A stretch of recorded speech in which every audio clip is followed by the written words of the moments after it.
My name is Evelyn and I am 72 years old. For many years, I believed that life after a certain age was just about waiting for the days to pass quietly, for memories to fade softly, and for routine to fill every moment with predictability. I thought my best days were behind me. But I was wrong.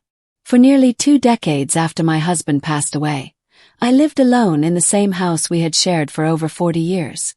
It was filled with reminders of our life together, faded photographs, worn furniture, and the garden he loved so dearly. Though I cherished these memories, a deep loneliness had quietly settled in my heart. The vibrant person I once was seemed to have dimmed into a shadow. My children lived far away, busy with their own lives and families. They called and visited when they could, but I always felt like a chapter they were glad to have finished rather than one they wanted to read again.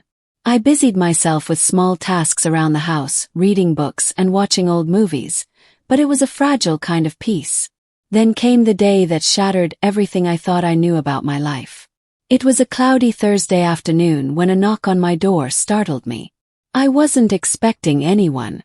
Opening the door, I saw a woman standing there, a stranger, with a gentle smile and a bouquet of wildflowers. She introduced herself as Anna, the new neighbor who had just moved in next door.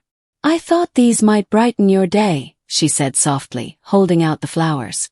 Something about her kindness stirred a feeling I hadn't felt in years: hope. I invited her in, and over cups of tea we talked for hours. Anna was younger, yet carried a calm wisdom that was comforting.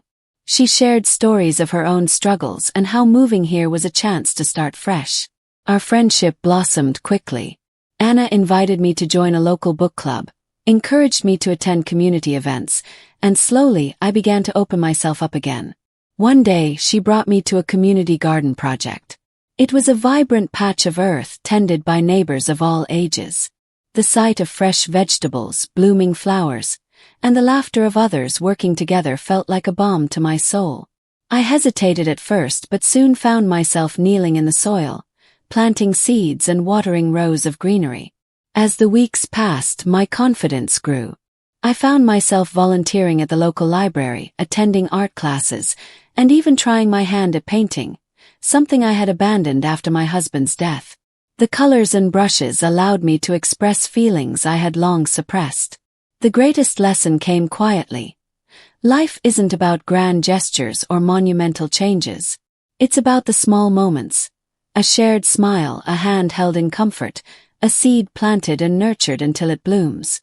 I discovered that it's never too late to find joy, purpose, or friendship. Age is not a barrier but a chapter filled with its own possibilities. There were days of struggle, of course.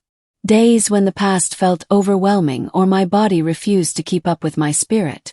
But each time I reminded myself that growth isn't linear. It's a journey of many steps, forward and sometimes backward, yet always moving. Now, I wake each morning with gratitude for the life I have and excitement for the days yet to come. My house is no longer a museum of memories but a home filled with new stories. And it all started with a knock on the door, a bouquet of wildflowers, and a stranger who became a dear friend. If you feel stuck, lonely, or that your best days are behind you, know this: the door to a new chapter is always open. Sometimes it just takes a little courage to step through.